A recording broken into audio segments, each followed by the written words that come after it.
and tell through the 544 miles aspirational byway, and you'll hear about some edits to that in the presentation to come.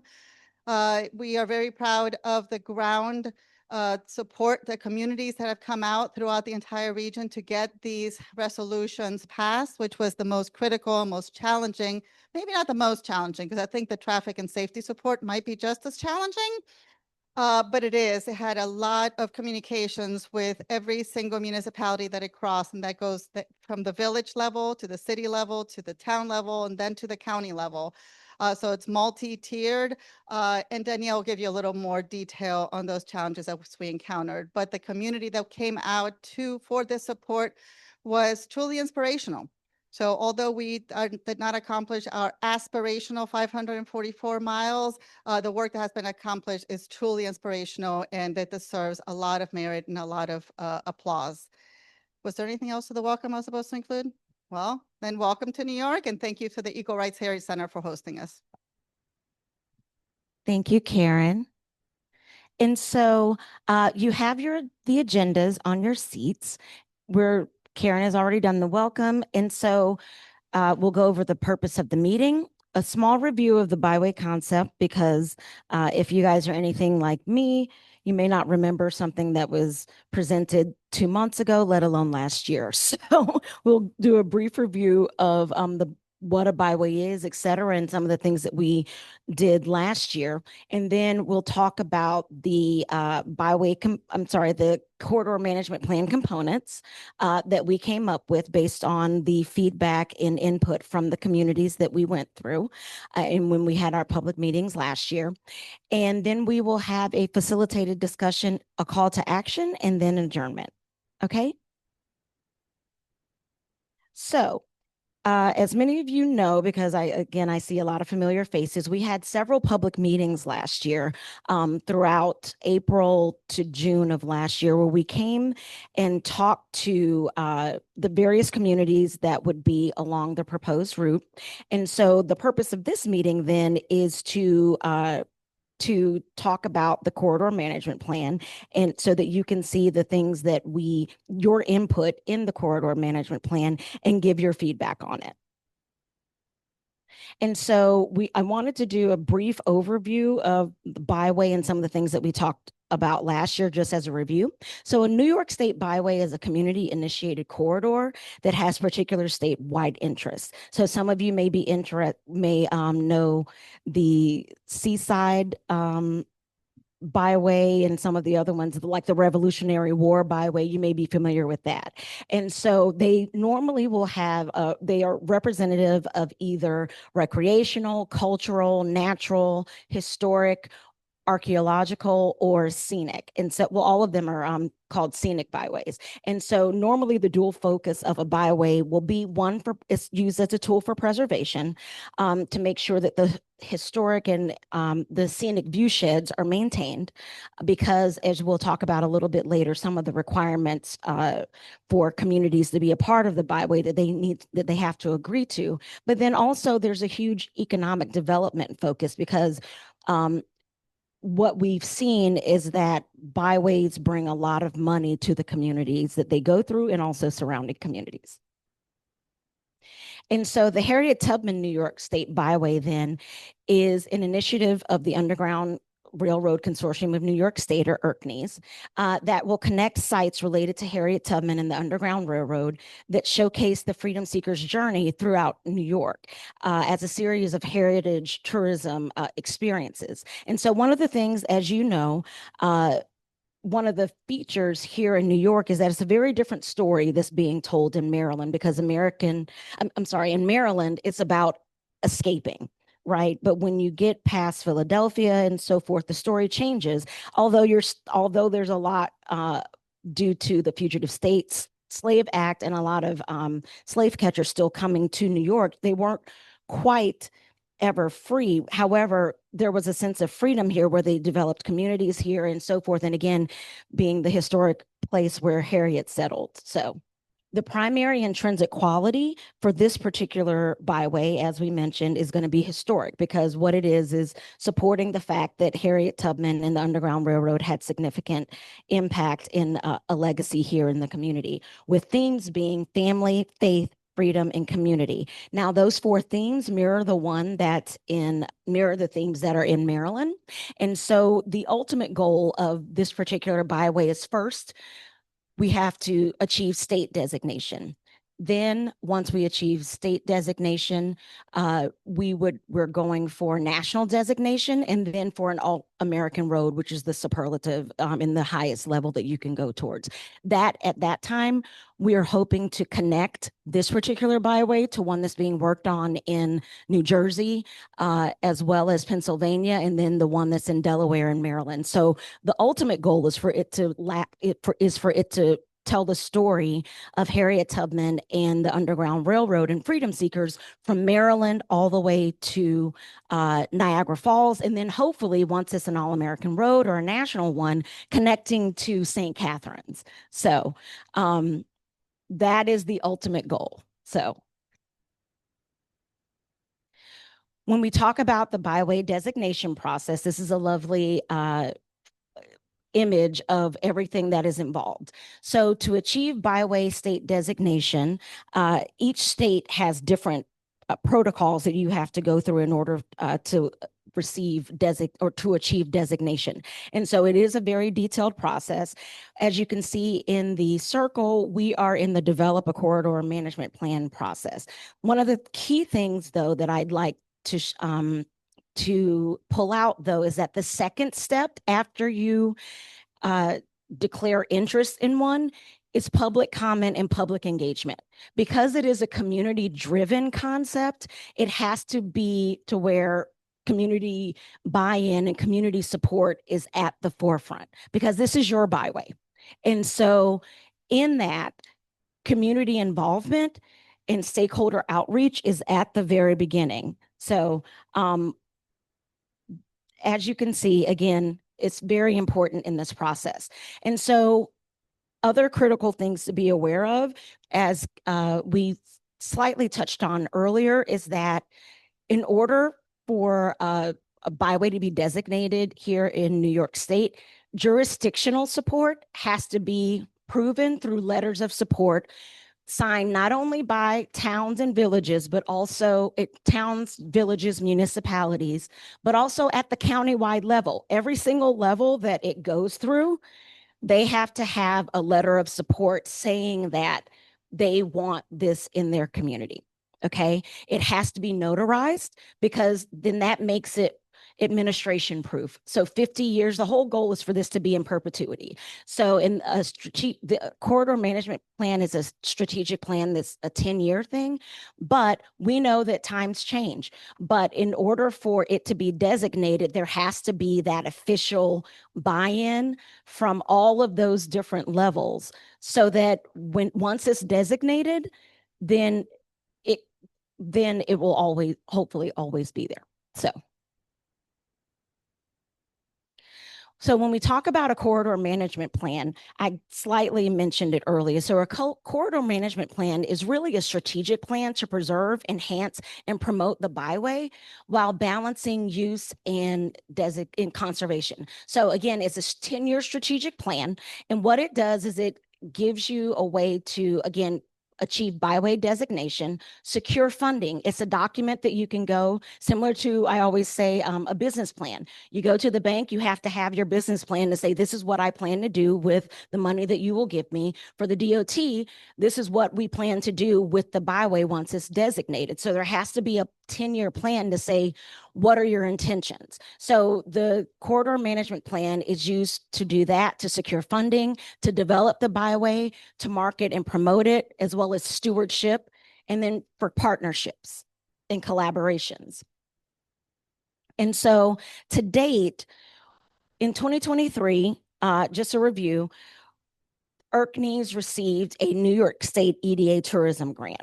And so in 2023, internal meetings were held really to strategize, to say, okay, how will we go about achieving this designation. Then in 2024, we did the CMP development where we did the route mapping and site assessments. And so a little bit later, you're going to see where it talks about resources and resource interpretation. When you see that, resources and resource interpretations in the tourism realm and in the byway development are actually the sites that you use to say, this is why we say that this was a significant place for Harriet Tubman and the Underground Railroad.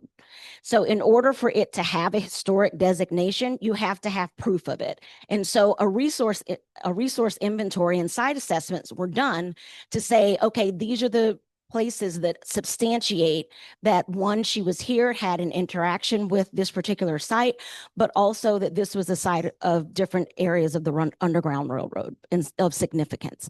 Then, as again, many of you may remember, because several of you were here, April to June, we had the public meetings to introduce you to the byway concept, to educate the public about what a byway is, but also to get your input as to what you would like to see in the corridor management plan.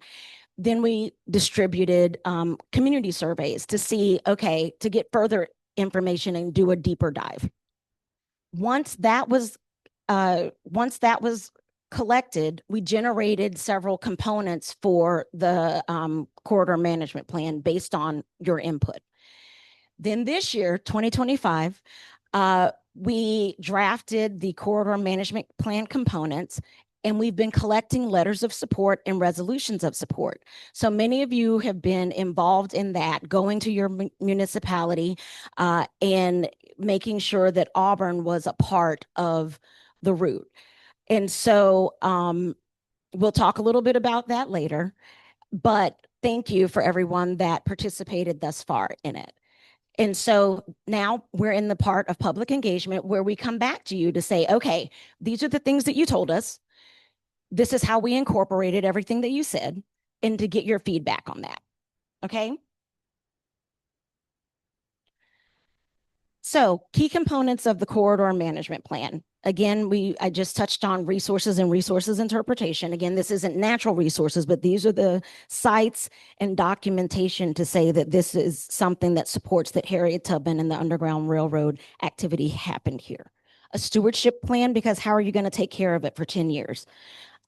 Marketing and promotion, making sure that you get not only domestic tourists or residents of New York State here, but also international. And then a tourism plan, public participation plan, because this isn't static. It's designed for something, it's designed for people to interact with it, the community along the byway, as well as visitors. Then, as Karen mentioned, the traffic and safety plan, which has all the signage and all the documented. If you can imagine, originally 550 miles of billboards that had to be documented so that they could be grandfathered in. It's a lot of work that goes into it, the signage plan, and then how are we going to pay for it for 10 years? So financial resources. So key concepts of the corridor management plan. So the project vision then is sharing authentic stories of Harriet Tubman, the Underground Railroad, and freedom seekers in New York. Again, using this as a vehicle for education, preservation, and economic growth to give community pride, to help enhance community pride as well as quality of life, and providing those authentic stories of Harriet Tubman, freedom seekers, and those that came here and traveled the Underground Railroad along its eventual, oh, sorry, I didn't mean to go so and burst everyone's eardrum, so my apologies for that, in its eventual 550-mile route. And so the byway narrative then is that it's a triumphant story of people who risk their own lives to self-emancipate or seek freedom through their own self-agency between the early 1800s and the Civil War years. And so this particular byway is very different, and story is very different than often a lot of the traumatic stories that you may hear about the African-American experience here. Not saying that it's not traumatic, but for instance, I always give the example, I'm from Georgia. And so I'm from Atlanta where, Martin Luther King and so forth. So many people will come of course, to visit the Civil Rights Trail. But when you think about the history and so forth of the Edmund Pettus Bridge, you're thinking of Bloody Sunday. And there are a lot of things that happen there. The story here in New York is very triumphant because people were able to actually establish communities and at least feel safe enough in a space where you had people that, would crowd around them like you did in Niagara Falls to hide them from someone who was a slave catcher. So it was a very different narrative here in New York. And that's one of the things that we did as far as the Byway narrative. And so when we talked about the level of approval that needed to be done within for each, well, in order for it to be designated, it had to be, again, each town, municipality, city, and county had to approve it. We did not get approval from every single place along the original 550 miles. We did get approval from several jurisdictions that spans 244.02 because every single every single part counts. And so this is the overall map of the different county levels that we did. And for Auburn, it's actually a donut. And so we'll go into that. Do you want the?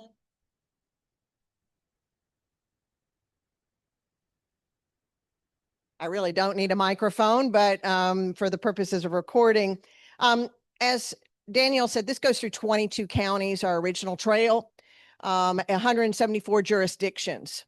And in order to be a accepted byway, you need to have all the levels of jurisdiction. So if a county passes it, but the municipality does not, then it can't be included.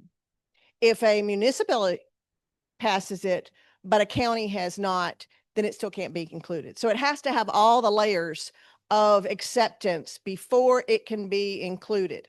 Now, we had a very aspirational goal of having 550 miles in all those jurisdictions, and some of them have just not voted yet. It takes a process of being able to get in front of the elected officials or the government to be able to introduce this, get on their agenda, have them discussion and other aspects. And sometimes it takes longer in certain jurisdictions than others. So where you see there is missing pieces, such as here or here or here or in this part, it means that it's not that they have declined. It means that they have not passed a resolution of support yet. And the resolution of support is a criteria for acceptance as a byway.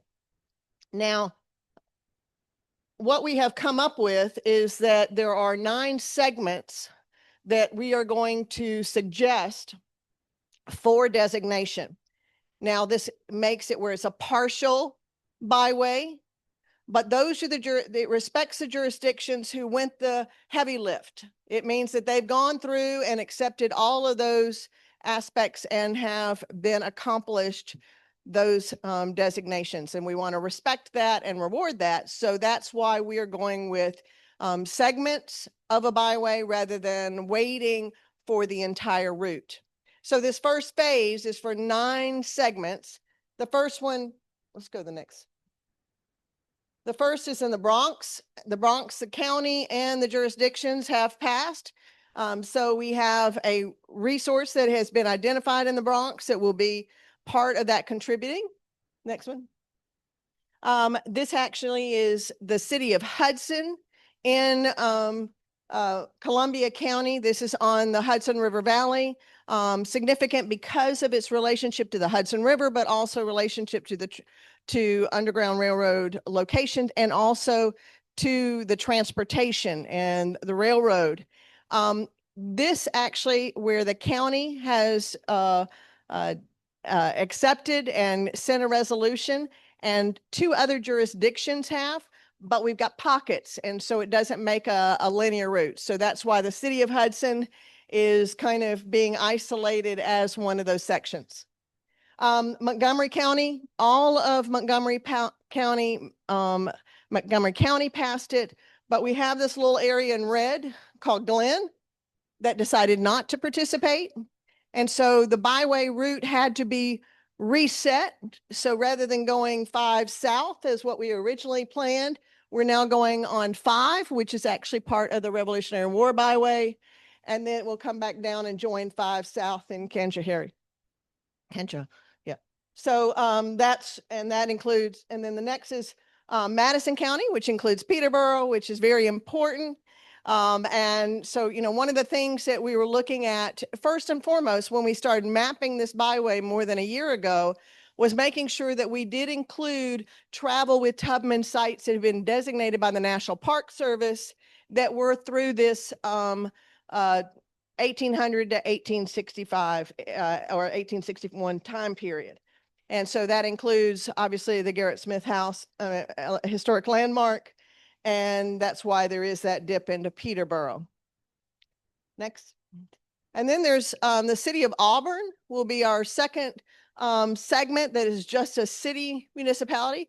Cayuga County did pass for the entire county, but there are certain designations that decided not to support the byway, and therefore we can't make a contiguous route through Cayuga County. Auburn being very important, obviously, to the Harriet Tubman story and to Harriet Tubman in New York. So the decision is to actually recommend the city of Auburn being one of the 9 segments. This next one is Seneca County, and that goes through Seneca Falls, picking up again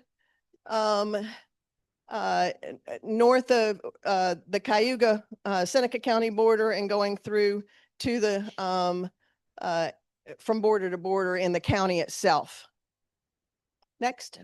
And this is, and we just found out that Geneva is going to pass. This should not be read. So Geneva is going to pass its resolution.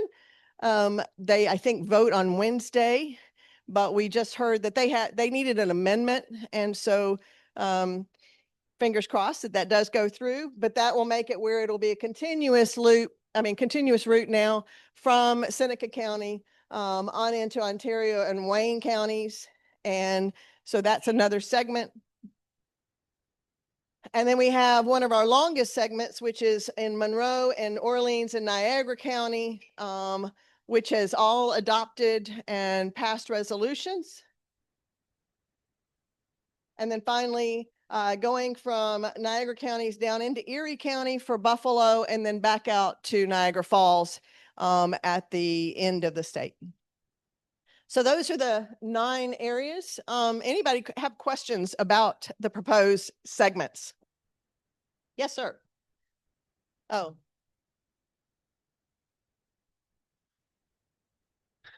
I'm hoping that the city of Syracuse and Onondaga County pass it, and that as well as the city of Oswego and Oswego County, because of the Erie Canal and the Cayuga Seneca Canal, also the village of Mexico in Oswego County. There is a Underground Railroad museum there, the site museum there, a Star Tinsmith shop. I may be visiting tomorrow, in fact. And then I'm also hoping that the village of Lewiston in Niagara County also passes it, because there's a crossing there, right the bottom of their Main Street Ridge Road is a park where we're crossing a statue of them and a boat trying to ferry across the Niagara River. And also Route 34 needs to be converted to an extension of US Route 220, a scenic route of the Finger Lakes and Appalachians. It goes through Route 220, stops and starts at Waverly, where Route 34, State Route 34 stops and stops and starts until Lake Ontario at Hannibal and Sterling, and it would be, and then a spur Route 13 from Ithaca to Elmira, and then Elmira, I-86 Elmira to Waverly, and it links in terms of Black history, television, film, and literary history. Uh,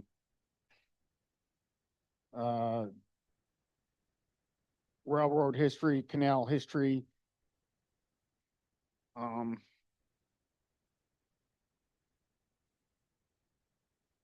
you know, all those things, it needs to convert to an extension of a US Route 220. So let me be very clear about this byway. It has to associate initially with Harriet Tubman, with the Underground Railroad, and freedom seekers in New York State. Those four themes that you heard, which are faith, family, community, and freedom, are how we'll present those stories. But initially, to get designation, you have to show resources that contribute to that. Does not mean that other themes can't come off, but that is where we have to focus initially in order to get designated. If you get too diluted, you won't get designated. And we're certainly trying also to look at setting it up so that it can get designation nationally, which is even stricter on staying with the name of the byway and the theme so that it stays in that focus. Now, the other thing I would mention is that we are proposing these 9 segments now because we have jurisdictions for them and everything else. That does not preclude, and we are encouraging that all the other jurisdictions will come on board in a phase 2. But in order to keep this process moving, we want to go ahead and at least designate these 9 segments initially. Okay, so that's where we are. Yes, ma'am. A little bit more about how, can you talk a little bit more about how phase 2 will tie into this, like what that potential timing would be? The potential timing for phase 2 is probably, I mean, we're hoping that as soon as this gets designated, that can go right on to the heels of that next. And we're encouraging that even now there are some places that are looking to pass resolutions. And so we're encouraging that that continue. It's just that in order to do a corridor management plan, there are lots of different pieces that have to be checked by the Department of Transportation. It takes them about 4 months to do approvals. And so in order to make sure that we can meet a timeline of getting this designated, that's where we had to just kind of draw the line in the sand on the time. But we're hoping, and it is part of phase 2, that that could happen as soon as then all of the other jurisdictions come through. That's when you would introduce. And we're doing enough in the corridor management plan this go round so that it will not be a heavy lift of adding those other jurisdictions.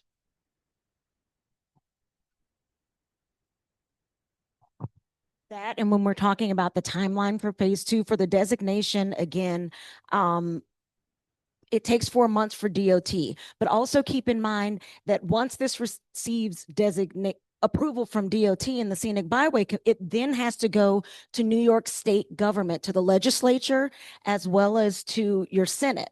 So that starts in January. So this is really why the timeline is the way that it is, so that we can get it into the legislative session. And we have a mention of the timeline a little bit later, but that's the reason why, because we're thinking, hopefully in March, but that gives 7 months of things in order for it to happen. So but all of these things can still go on while the designation process, and we can get those resolutions of support at the same time. So multiple things happening at once. Yeah, and so in order to get it into the legislature, it has to hit a certain timeline, and then because otherwise we'd have to wait another year. Cheryl, so I represent Howland Stone Store Museum. We're in Sherwood, and you've visited us. So the original plan called for a circle to go down Route 34 from Auburn through Fleming into Scipio. We're in the town of Scipio, and then go to Ledyard, and then back up Route 90 through Springport and through Aurelius. However, Aurelius and Springport at this point have said no. We hope to change that. But I wonder if in the meantime, since Fleming and Scipio have said yes, can we go, right straight down South Street and over to 34B, not hit Springport, not hit Aurelius, just go through those towns that have already said yes? So we looked at that. And there's no way to connect. It would have to be a separate, we did look at it. And I'm sure I'll talk to you more about how we are looking at a contiguous route or how it makes sense, because one of the things you don't want to do is we don't want to introduce a segment of it and then have to go back and correct that segment later. Does that make sense? Because we have other jurisdictions that you would and we'd have to go through those and get those. Not all of them. So that's okay. Well, we'll investigate that. I'll write that down.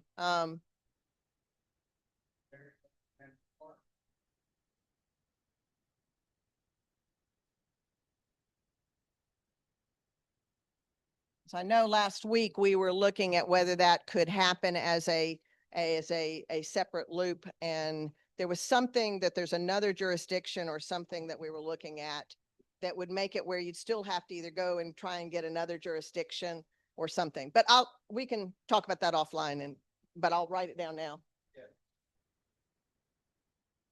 Yeah. Okay. Other questions? Yes, ma'am.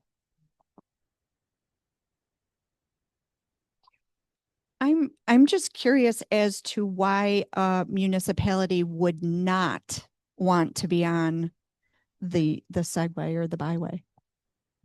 There are typically 3 reasons. The first reason is they do not want to have restrictions on future permitting of off premises signage, out billboards, basically. I can never remember OPES, but it is off premise advertising. And so that's the first, because part of the resolution does state that they must adhere to no future permitting. So that's where when Danielle mentioned that, current billboards are grandfathered in, but no future. That's one. The second is that maybe they're already on another byway and don't want to have a second byway. And the third is that there's some that do not want to be associated with Harriet Tubman and the Underground Railroad, or at least that's alleged.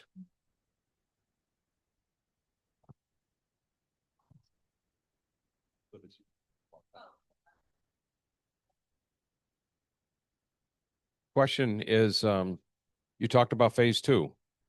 What happens if there's others that still don't want to get in? Are you going to do a phase 2, then 3, then 4? Or are you just going to wait 2 until everybody gets in? So the recommendation is that you actually go ahead and look at phase 2. And if there's others who say no, you can look at rerouting. Because the good news is by doing this in phases right now, we have options on resolutions. We also can have time on where to restate. I mean, like what we had to do on one of them to bypass.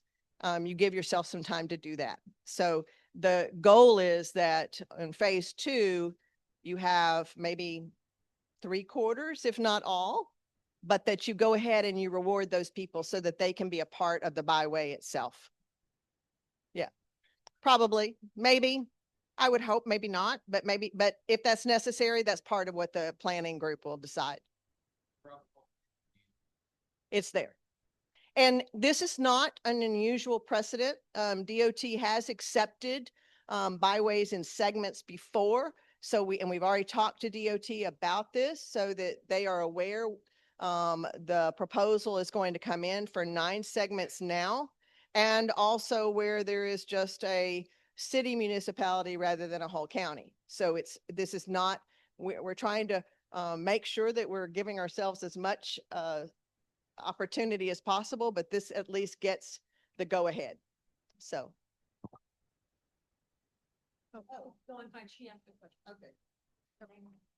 I just had one more question about the phase two.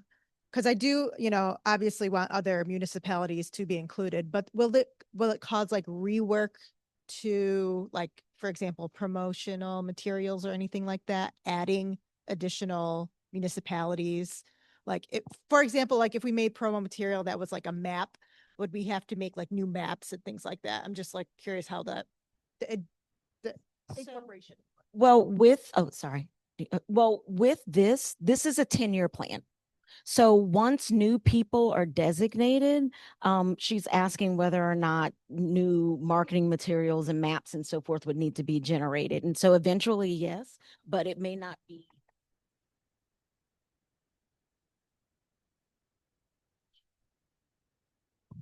Well, and also just because the way the corridor management plan works right now is there's adding new product. So maybe new regional centers, maybe new things. It's depending upon whether there's going to be a website, whether it's all printed material. The marketing plan has outlined all different kinds of communication and distribution. So usually marketing happens in 3-year phases. And so, you go and you look at doing all your marketing and everything else for that first phase. Once there is going to be a phase 2, there has to be a new corridor management plan anyway. So that would have to address how those changes would be, because they have to look at signage, they have to look at other things. We're trying to make sure that the guts of, or the basis of that corridor management plan doesn't have to, you don't start over, you can just build on it. So it's tweaking some of those things.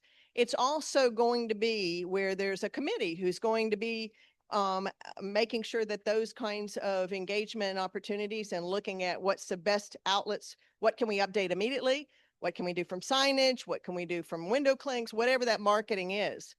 And then also making sure that the inventory adds to all of the different elements. So it's really that making sure that that phase 2 incorporates all of those different corridor management plan components: stewardship, product development, marketing, resource interpretation, so that, for instance, one of the things that's recommended right now are having kiosk, especially where there's not necessarily physical locations for information, or having in visitor centers. So it would be adding on to that plan component that then honors where the second phase does cover. Okay. Yeah. Think about your corridor management plan as like pistons of an engine. There's always something going on so that you're able to go out and market what exists, but then you're always trying to add to and enhance and do training and then build on what you have as that core foundation. So it's over the course of 10 years. Other questions? Yes, ma'am. So I didn't quite grasp that first concept about the communities having to opt out of not having billboards. And I didn't know if you could, I had 2 questions. One was that to explain what it actually means and the rationale for not wanting it to happen. And the other was, you mentioned Geneva had an amendment. So you allow things to, right. You said on,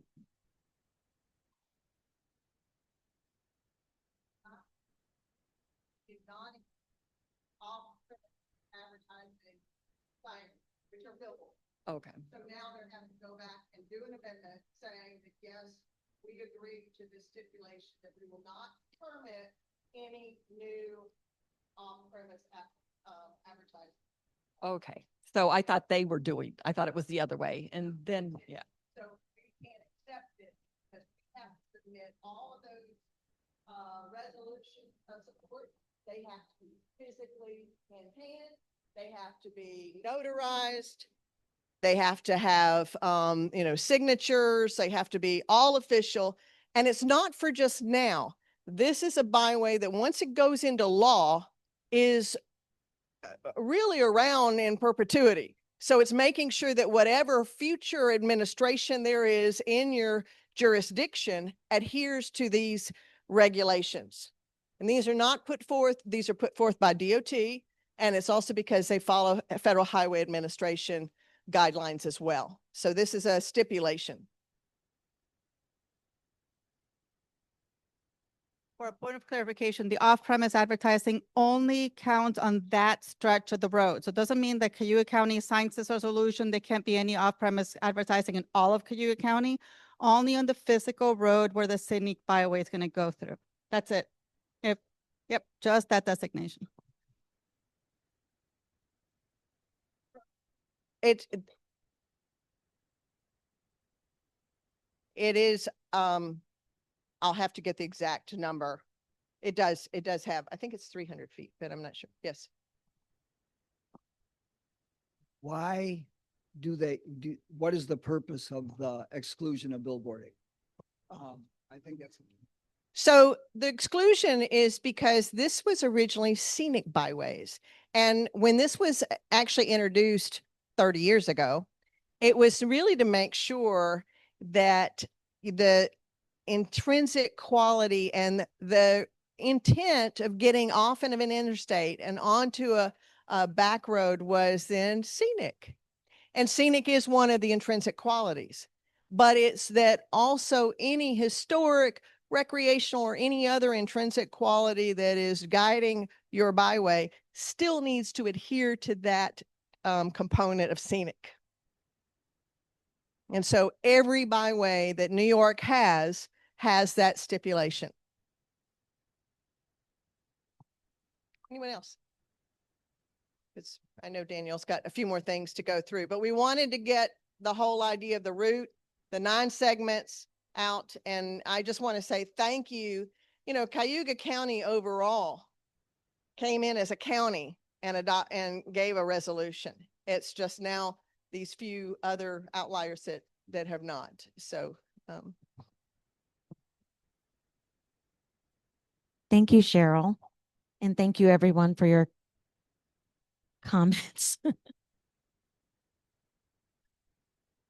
So now we're going to go into the byway goals and objectives. And this is the part, well, really the whole entire CMP where we took into account everything that the public feedback that we got from everyone here last year. And so the first goal then is to identify and document information about Harriet Tubman, the Underground Railroad, and freedom seekers. So that includes the research, documentation, interpretation, and marketing the stories of Harriet Tubman, the Underground Railroad, and freedom seekers along the byway. So utilizing existing research, and continuing documenting oral histories, conduct byway interpretive training so that everyone is on the same page, utilizing technology, create, update, and maintain digital communications, making sure that visitors, residents, and byway stakeholders, may have access to apps and videos, and it's just very technologically driven and modern. But also one key thing, of course, is communicating regularly with corridor residents, stakeholders, and communities along the byway. Because again, making sure that all the various components align with the research and the information that's found out about all the various entities, such as of Harriet Tubman, the Underground Railroad, and freedom seekers. The second goal is to preserve and share authentic stories and places. And so the preservation and interpretation of documented stories and events related to Harriet Tubman, the Underground Railroad, and freedom seekers at natural and historic sites along the byway. So expanding visitor readiness and interpretation of resources so that everyone is prepared to have a great experience through art and so forth, that in any type of creative engagement along the byway. Adding tour programs so that to encourage education about the subject matter of Harriet Tubman and the Underground Railroad and freedom seekers, so that whether it's school-age children or lifelong learners can learn about this in an effective way. Creating and implementing a corridor-wide stewardship plan, because again, how do you maintain quality for 10 years without having a plan to do so? And then identifying and encouraging strategies for cultural landscapes, and what we talked about with the billboards of historic view sheds, making sure that it looks a similar way the whole entire time in perpetuity.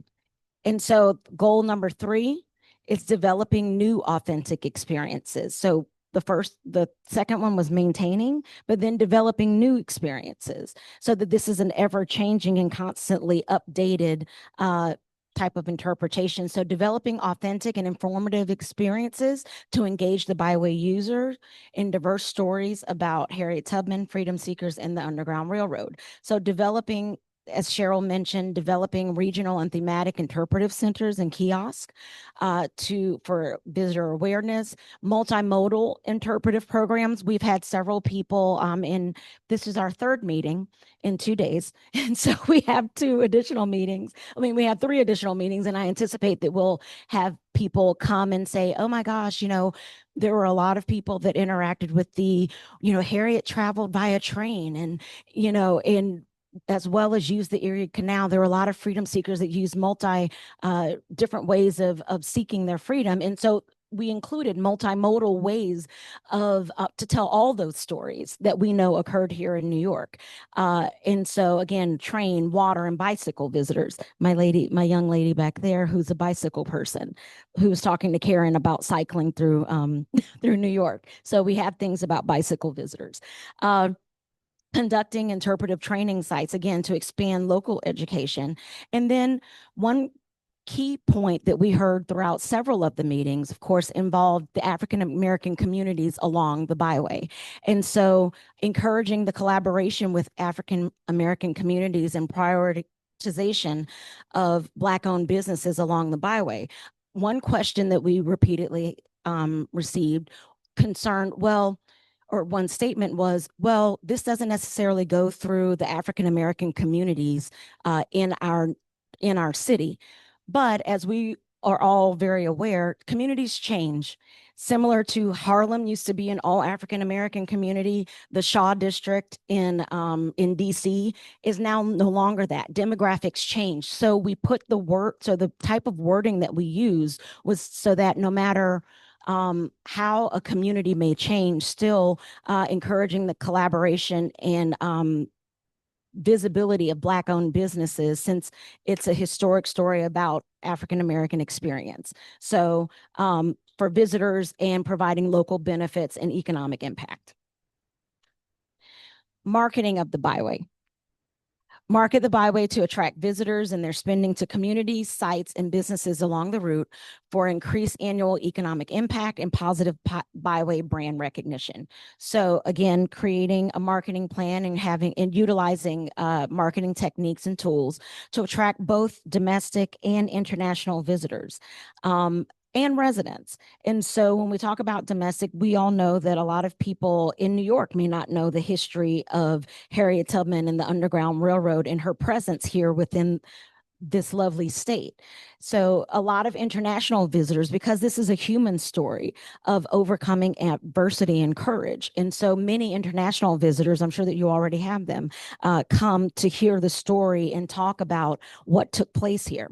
So a marketing plan is has been developed and will continue to be to talk about those particular aspects, and then talk about group tour programs for school age, but also for school age children, but also adults. Then collaborating with organizations, governmental agencies, heritage areas, trails, and other businesses to promote the Underground Railroad experience in New York. And then, of course, again, ensuring African-American communities and businesses are represented and elevated in product development, interpretation, and marketing to generate social and economic benefits. So goal number 5 then is to sustain and grow the Byway, cultivate and maintain diverse and inclusive Byway leadership, to identify the resources, implement, oversee, and evaluate the impact of the corridor management plan. You have to have oversight. And so implementing a Byway management structure that provides that oversight, because who's going to do the work? So to engage stakeholders, including the descendants and relatives of freedom seekers and Harriet Tubman, through part of our steering committee that we have now, a separate entity called the Descendants Council, which we'll talk about in a little bit, which some of the attendees here are a part of. And engaging people in programs, activities, and stewardship throughout the 10 years. fund byway signage and CMP or corridor management activities and operations through diverse resources. Because what we've seen now, if we lose one particular funding source, it can be detrimental and devastating to a nonprofit or to really any business. And so making sure that we don't have, that the Byway organization doesn't have all of its eggs in one basket. So again, making sure of the diversity and of resources in order to sustain and grow the Byway. And then collaboration with other organizations, leadership opportunities for African Americans and others and youth, as well as documentation, analyzing, and communicating the impact of the Byway.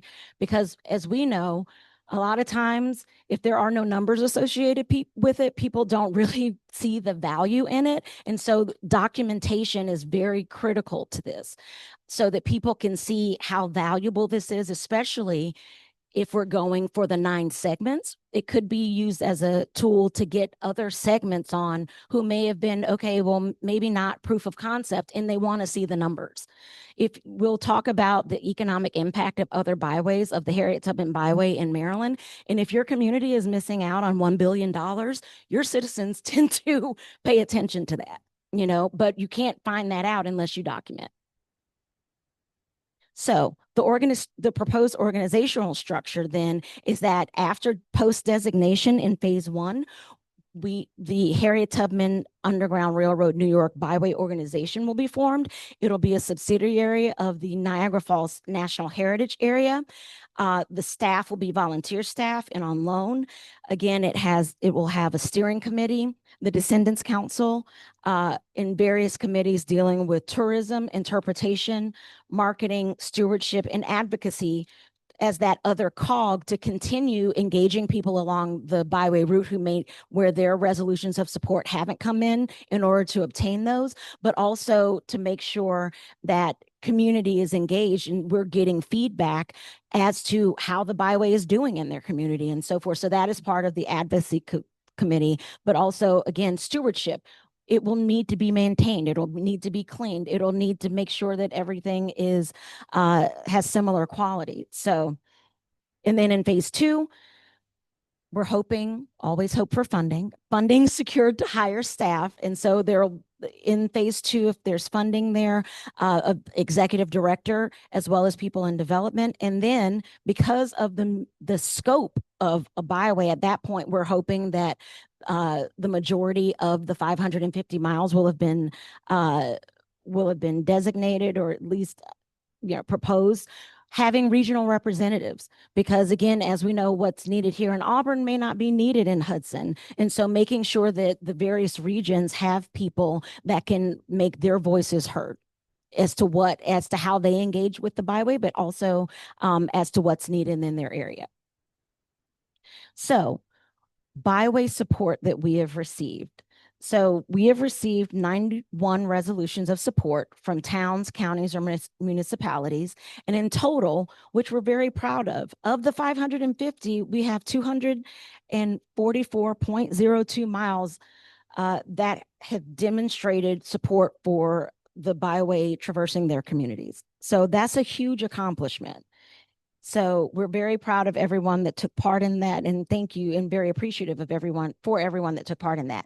We also have 92 letters of support from citizens, churches, towns, elected officials, and tourism entities. And some of our principal partners are, of course, the Niagara Falls National Heritage Area, IRCNES, the NAACP, and the New York State Tourism Industry Association, who were very involved in getting some of those resolutions over the finish line and contacting their representatives to say, hey, we are in support of this and we need this to go through our area. So another example of support is we have a lovely video. Let's pray that technology works. We had a legacy tour where we did stop here in Auburn. And so a legacy tour, first let me do the economic impact. So the economic impact of byways. And so the first example is the Harriet Tubman Byway in Maryland. 251,155 net new visitors, contributing 23 million in sales annually to the area. supporting 363 jobs. Every city, town, and municipality, especially with loves job creation, right? So then we have the Natchez Trace Parkway, which is 444 miles. And this information is actually on our website. We do have a one-pager that you can download, but you can also take photos of the screen if you would like, where the Natchez Trace Parkway contributed 18 billion with a B of direct spending by 331 million park visitors, and this was in 2017. So then we have not only in its nationally, but the majority of those were in neighboring communities. So the journey through Hallowed Ground National Scenic Byway, a 15 county byway. Now the original one that we were proposing was 22.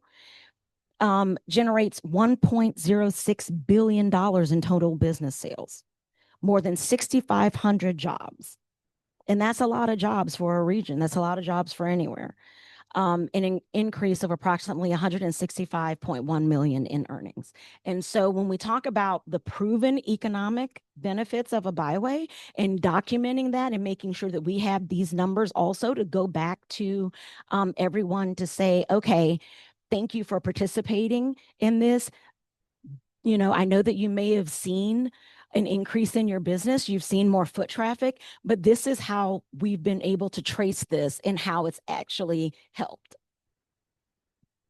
And so here's the lovely video. My apologies for that. So in, was that in March of this year, we did a 4-day legacy tour going from Brooklyn to St. Catharines, Ontario, going along parts of the byway. And we stopped here in Auburn, we stopped in Rochester. And so we have a 1-minute video to just, so that you can see the impact.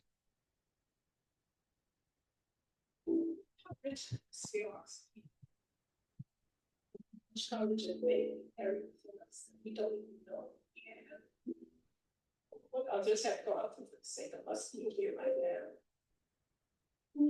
How much we know for where we are, how we stand. And to be mindful, there's so many others that don't have the privilege that we. And how do we know? To get what we have. Freedom is something we go. It's not something that we should just go. Look at it's not being important. It is the very essence of our lives. And it's important that we share too.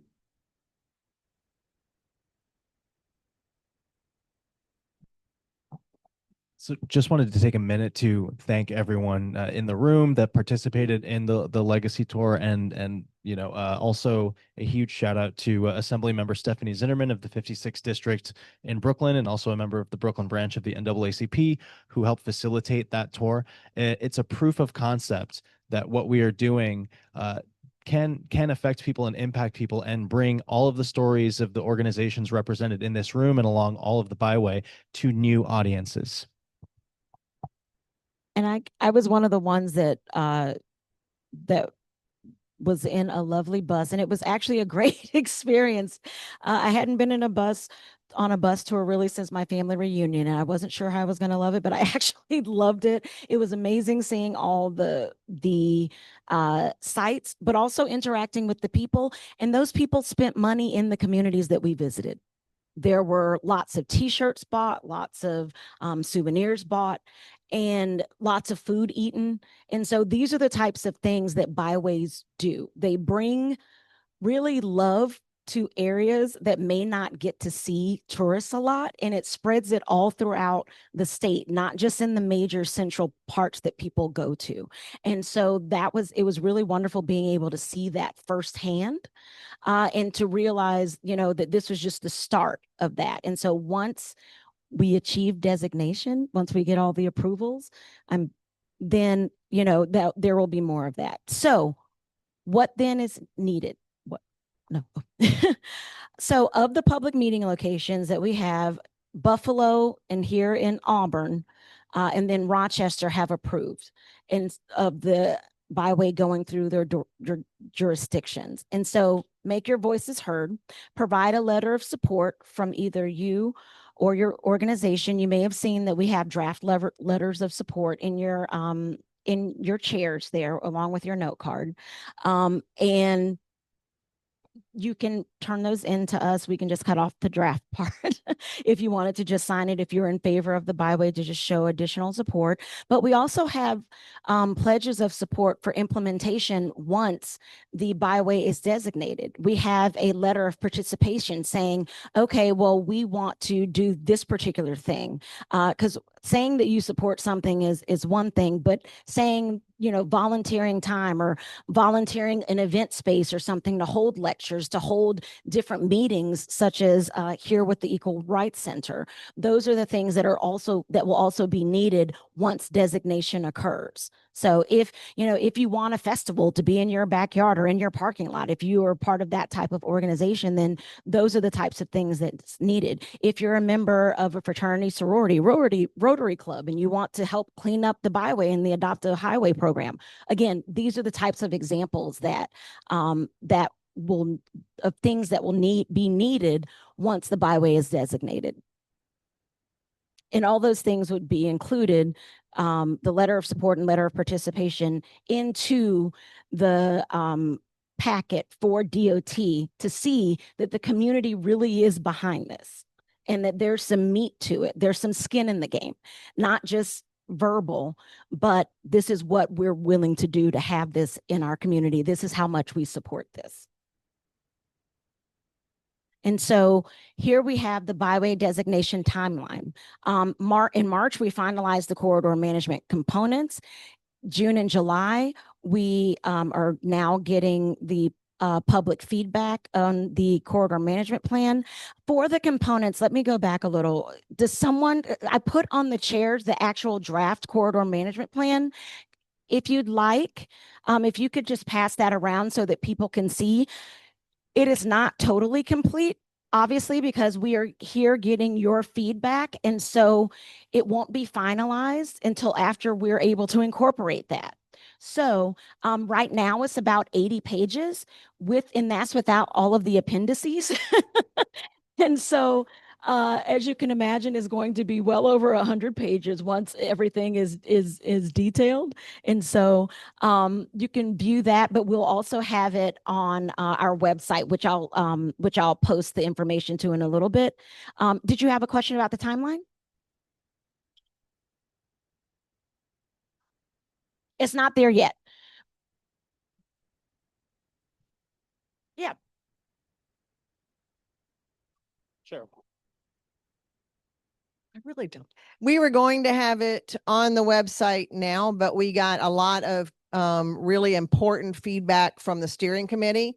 And so we are then we're updating all those comments and refining them. And then because these meetings were originally going to be held a month later, and we advanced these meetings so that we can meet DOT schedule, we decided that we would go ahead and incorporate the comments from these meetings into an updated draft that'll go on the website, hopefully July 3rd. And then you'll have a couple weeks. What will happen is you signed a sign-in sheet. You'll get a notification along with this PowerPoint. So it'll be a prompter for you as far as, some of the key points. And then you'll have a link to the corridor management plan that's been updated, and you'll be able to do public comments there. Okay. Thank you. And so I'm going to go back a little. So going back to the timeline, public feedback. And then in August, that's when we're submitting the corridor management plan to the New York State DOT. September through December, they're preparing the documentation documentation will be for the legislative bill to be introduced in January. And then hopefully again in March, we will host celebrations along the 9 segments to say that it's been designated, to celebrate the designation of those 9 segments. Okay, so that's a little brief there. And then now we will have another discussion if there's any questions and so forth or comments that you would like to give. Also, each of you should have a pink card in your chair. And so if you don't want to verbalize your question or comment, then please write down, and each one should also have a pin there. And so feel free to either write or verbalize and ask Cheryl a question. I'm going to hand it over to Cheryl now. Thank you. So this is where if there's something that you have a question about with regards to the corridor management plan, or that you really want to make sure is included in the corridor management plan, this is the time that I then scribe all of your comments so that we can make sure that if it's not in the corridor management plan now, which I know pretty well what's in it, I can tell you and where we can add it. So this is for any questions or comments. Yes. I'm Peg Pelletier. I'm from Wayne County, New York, which I'm excited approved it. I have a question about what you said about the sites. So I'm a member of a group called Black History Month in a Year in Wayne County, and we have 2 audio visual tours that we have set up, one in Sodus, New York, and one in Williamson, New York, and they are driving tours where homes that are known to have been historic Underground Railroad sites have a sign in the front yard with a QR code. Someone can stop and scan the QR code, and it takes them to the Wayne County Historian's site and tells them more about that residence when it was a Underground Railroad site. So I think I understood from you that it has to have a direct connection with Harriet Tubman in order to qualify for inclusion? It does. It has to either be Harriet Tubman, the Underground Railroad for designation, and it has to be going through and vetted through our steering committee. Okay. Anyway, yes. So I'm Larry Bell again, Howland Stone Store Museum. Just some research that we've been doing. There's we've discovered in the letters that are at Cornell, from Slocum Howland to Emily Howland. There's a James Ross family that stayed in Sherwood in the tenant house of Slocum Howland. And of course, we know that Ross was Harriet Tubman's birth name. And we don't know the relation, or if there is a relation, but there was a Ross family that were freedom seekers, former folks came from the South up here that were taken care of by the Howland family. Also, we need to remember that the gold swindle, the gold swindle that Harriet Tubman was part of took place in Poplar Ridge, and after that tragic situation, Harriet recovered at the home of Emily Howland for a few days. So they were friends. That photograph, that carte de visite photograph of Harriet Tubman, the young Harriet Tubman, came from Emily Howland's photograph album. So there's a lot of connections with Howland Stone Store Museum. Larry, one of the things, so when these original goals and objectives have been set over the course of several months. And so when we put through the initial corridor management plan to the steering committee, one of the things was brought up is that we need to modify one of the objectives to not just identify, but to utilize existing research that's already out there. We don't want to reinvent the wheel. So thank you for bringing that up, because there's a lot of work that's been done. And so we need to have, and one of the other things is to have actually a history interpretation committee that can then be that kind of sharing of information and everything else. So it comes to a central repository rather than just, being siloed. And so that's why these public meetings are important, to get that kind of feedback. So thank you very much. Yes, sir. I'm Mike Long from Auburn. And first of all, I want to endorse and support going down to, Sherwood. I think it's really an important connection here. But more importantly, as you probably know, Judy Wellman did a research project for us several years ago and identified over 100 sites directly connected to the Underground Railroad right in Cayuga County. And as a result of that, she did a follow-up study on Sherwood, and that created the National Historic District in Sherwood. Again, I think the connections there are just phenomenal. And so I think you want to try to recreate and support that as much. After that, there was also a tourism office, did a driving Underground Railroad driving tour of both of the county and the city, which Larry and I just updated last year, 2 years ago, which I think has a lot of the Harriet Tubman historic sites connected to it. So hopefully that's also brought into this study as well. Yeah. Thank you for that. Anyone else? Sure. Priorities, things that you really want to see? Yes, ma'am. Is Oneida County part of this? Question was about Oneida County. They are on the original 550-mile route, but they have not actually passed any kind of a resolution of support yet. So we are waiting.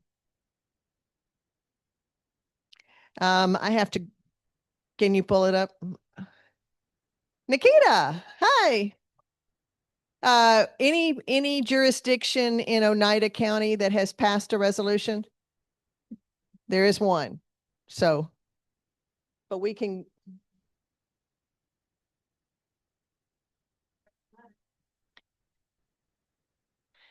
Yes. No, they have not. Yeah. And the good news is they haven't declined. So that's, we're very hopeful when it's just a matter that they hasn't gone on their docket yet. Town of Westmoreland has passed a resolution.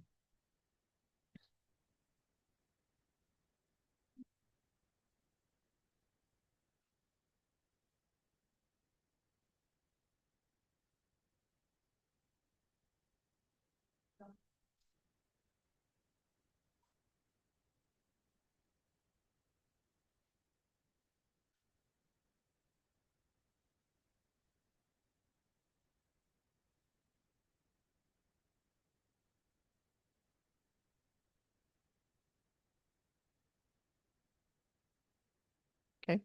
Anything else? Yes, ma'am. Are there specific efforts to involve more people of African-American descent in this planning? I can look around this room and see what I usually see in planning committees. And I just was curious what efforts are being made in that direction.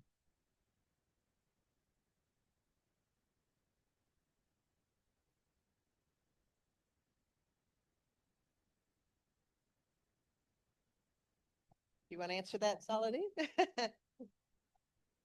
So, yes, I'm Saladin Allah. I'm chair of the Descendants Council, but I'm also the third great grandson of Josiah Henson, whose life was based upon the novel Uncle Tom's Cabin. We have a couple of our other members of our Descendants Council, and the goal is to make sure that the voices of people of African descent are centered in this. So, as Descendant Council members, we make sure that we're involved in every aspect of the corridor management plan and moving forward in terms of maintaining the integrity of what this is about, because it's literally about our families.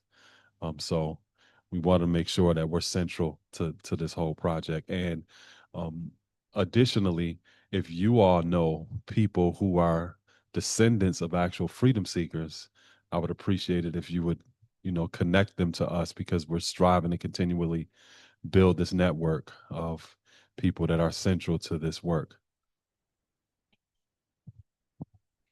Also, I'd like to add that as part of our steering committee, while we have the Descendants Council, we also have a very diverse steering committee with people of varying backgrounds, like Danae, I can't remember Danae's last name, from I Love New York, and then Dr. Reverend Price, who is here, is the pastor of the Harriet Tubman AME Zion Church here. And so there and other people who are involved, who are Harriet Tubman historians and so forth. And so what we've done is it really made a specific effort in order, of course, to tell the authentic stories and to have diverse leadership in it. And also one of the objectives that we included was talked about having diverse leadership moving forward as well. And so not just in the planning phase, but also just throughout. And then additionally, the Descendants Council making sure that there's oversight as well. So go ahead. Black authorities reached out to African-American churches, NAACP chapters. So there's been a concentrated effort to make sure that all of those individuals and constituent groups are aware of this process and invited to these kinds of activities. Yeah. I'll just speak on the NAACP New York State Conference was mentioned earlier, and that partnership came about because of participation in some of the New York City branches. The Mid-Manhattan branch authored a resolution in support of the entire Byway initiative, which was then adopted by the New York State Conference of all NAACP branches, including Syracuse. So we have an active partnership. Also, the economic development chair of the NAACP New York State Conference is on our steering committee as well, Gary Johnson. So we are continuously working on ways of encouraging outreach and collaboration and participation. Any other questions? So I wanted to make another comment in regards to support, but also the importance of participation. All of you have different backgrounds, unique skill sets, networks of people. You know this landscape better than I do. I'm from Niagara Falls. So you know who you need to talk to. You know who you need to connect with, because this byway going through this area, this is yours. You take ownership of this. And it's going to be defined based upon the community's definition of what it actually is. So moving forward with some of the areas that have not yet signed resolutions, you may know who you need to talk to, who you need to coordinate with in order to make sure that that actually happens. So that is also an important part of not just showing your support, but your ability to actually participate in this process and take ownership in what we're doing. Thank you, Saladin, for that point. And to piggyback off of that, I know that Peg said that, as far as writing letters of support, it may end up being that we need, well, not may end up being, for the places that haven't passed resolutions of support yet, it may be that you have to go to a city council members to their meetings. Allie, who is the president of ERCNES, has gone to many meetings. It does not just take sometimes just a phone call or a letter or an email. There has to be grassroots boots on the ground. If it doesn't go through an area that you feel that it should, and it was on the original one, it may be that you may have to be the one to help do that. So when we talk about, the advocacy that's needed, it is the letter writing campaign. It is, the emails, it is the phone calls, it is the showing up. It can be the showing up to different meetings to make sure that it's on the agenda. There have been places where teams, and the team is very small. There's only so many people that can do things, but we've had amazing support from boots on the ground residents who have helped us throughout the whole entire state, and who have put blood, sweat, and tears into getting these 91 resolutions passed. Some of them were told, oh yeah, we're going to put it on the agenda, and it's not on the agenda. So, but these are some of the obstacles that happen when you're trying to get anything passed. This is normally the course of action for anything, but anything that's valuable is worth the blood, sweat, and tears to get it passed. And so there has to be sweat equity in calling family members that you may have that live in those areas, or friends and so forth. We need your support as far as that's concerned as well. So if there's something that you see, then we're asking for you to help with that. Do you mind passing some? Thank you. When you mentioned maybe a little bit of gentle pressure and advocacy for the municipalities and regions that might be abstaining, what I was wondering as I started to just kind of map this out in my head is as that map begins to fill in, and say you have a place like Ledyard or Aurelius that they don't want to participate, and the work continues, and there are more successes, more green squares and less red ones, and you return to them and say, hey, well, look at this, look what we have here, and then we have this one blank spot here where you are. I was just wondering, Cheryl, maybe from your experience with this type of work, is that a factor? Is that I don't want to say the word pressure, but just kind of like a way of convincing people that maybe they want to rethink this once they see that there is mass participation and they might be abstaining and be kind of the odd one out? I have seen many jurisdictions change their mind, but this also is a reason why we're going forward with what we have. Because once it gets designated and there starts to be buzz and there starts to be marketing and there starts to be other things that they're seeing is happening, that can be an impotence to say, maybe we should rethink this. Maybe it's, being a little myth busting, if you will. It wasn't, I thought it was this, it's not. And so it's a positive force for good, all those things. So, yeah. And then we'll come back to you. I don't know if I.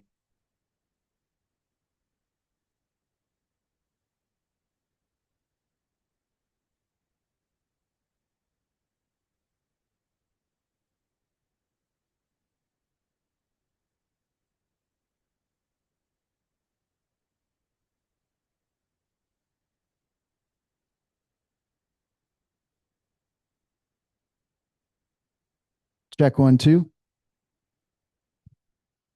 Okay, here we go.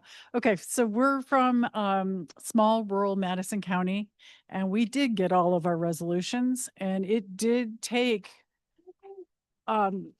it did take making phone calls. It did take going in person and getting on agendas. It did take going to board meetings and talking and answering questions and sharing the importance of this. So it is an investment. It's an investment in our communities, in our region, and yeah, it's not an email. It's showing up. They want it to be community driven. They want to show that this has local support rather than just a consultant coming in, which is why we were not involved in the resolutions of support. That had to be driven by New York residents who were wanting to make this happen. We helped put things together so that you had tools to go out and do that. And you had great leadership with Nikita, but it really is where it had to be that kind of, yes, I'm advocating for this. This is important to me, to my community, to our future. So somebody, yes, sir. Maybe just a quick point. People change in government. And so time can be on our side. And if they recognize your face, you have more power. So introduce yourself to your local government, your representatives, visit your town council, things like that. Go to your meetings, learn how your government works. No, it's not a difficult task. It's educational. We all get surprised when we go and we start to see how it all happens. Thank you. That was where I first heard about this, actually, was I went to a town meeting in the town of Arcadia. Okay, yes, sir. Kim Cornish, descendant from Dorchester County, Maryland, born and raised. Thank you. My curiosity is, because those are my people down there, as well as my people up here, what has your relationship been like with the Byway in Maryland? And what are your intentions? Because it's going to take a while for all of these states to get connected. So I've known Marcy Ross in the Maryland Office of Tourism for 30 years. And so we began this process where she is and she's the head of the tourism office in Maryland and was very involved in the Dorchester County, Harriet Tubman Byway being designated at first as a state and then as a national byway. And so she's been actually she sits on this byway planning committee. So she has been giving advice. Kate has a historian who helped write their management plan, has been on this team. So we've been sharing a lot of information. Karen and others have been on multi-state byway planning committees because the goal is eventually we're all working together. So it is a seamless opportunity. It's one reason why we're using the Maryland themes rather than coming up with new themes. This is a carryover, so it becomes an extension of shifting the story a bit to be New York based, but still carrying the same faith, family, freedom, and community focus. So very close. I'll add to it. We've had a lot of conversations. This piece here was actually done in collaboration with Maryland and New York. It's the first physical demonstration of our collaboration. It involved both national parks. It was part of, the national park coordination between them. So yes, it'll just continue, Kim. We definitely have been in touch with them. Okay, so are there any more questions or comments? Thank you guys so much for that. And so requested assistance, how can you help? So as you saw in our timeline, things are starting to ramp up. So we are gathering the comments, and by around July 3rd, the amended CMP will be on our website, which will be on the next slide. And so, but by July 15th, we will need for you to read through and comment, maybe, yes, to read through and comment on the CMP. If there's an area of expertise that you have, then that may be the area that you need to go through with a fine-tooth comb to say, hey, did you guys think about this? Or maybe you should add that.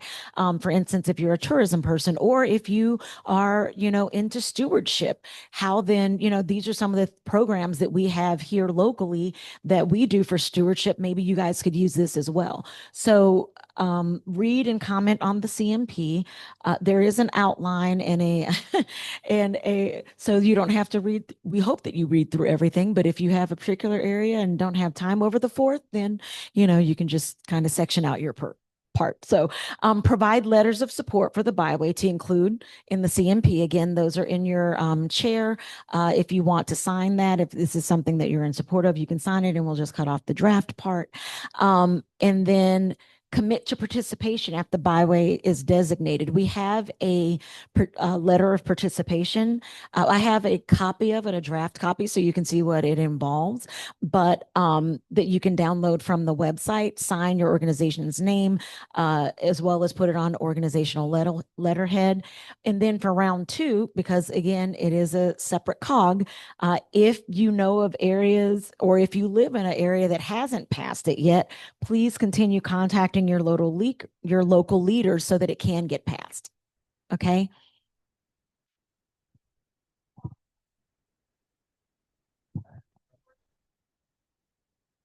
Thank you. A letter of support is support for designation of the byway, that you or your organization or you as a resident or you as a somebody who really favors this designation. A letter of participation is really where I'm going to offer my services, or I'm going to volunteer, or I'm going to provide, my organization is going to help with this when you are designated. So there's 2 different end states. One is to support, letter of support saying, yes, I want to go forward. The Department of Transportation wants to see copies of both of those kinds of commitments.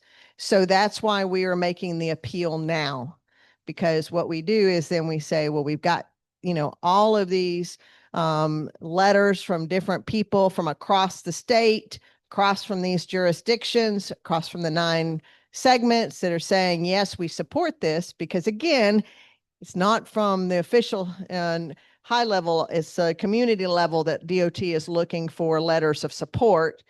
And then there's also this, and we're going to help make this happen. We're going to be the ones who can help drive this trail to its full potential and make sure that the byway achieves that vision we set out. So it's that kind of letter of participation that is also, so you can you can actually submit 2 letters if you want. One supporting designation, and then one offering your participation.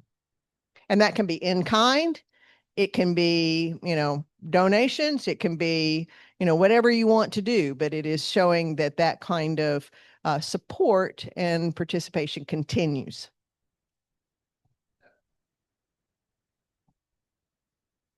And so, again, this is the website address. Download and then send to Sage. So, thank you.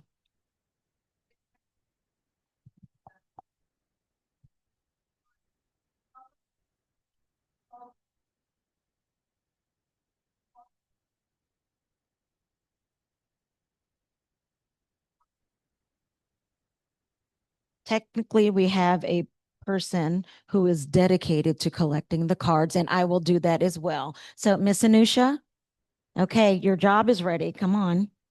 Okay. She's very diligent and no one has turned her away or said no yet. So I put her on the job. So she will collect your cards once you are done. So, and your pens. Thank you for everyone.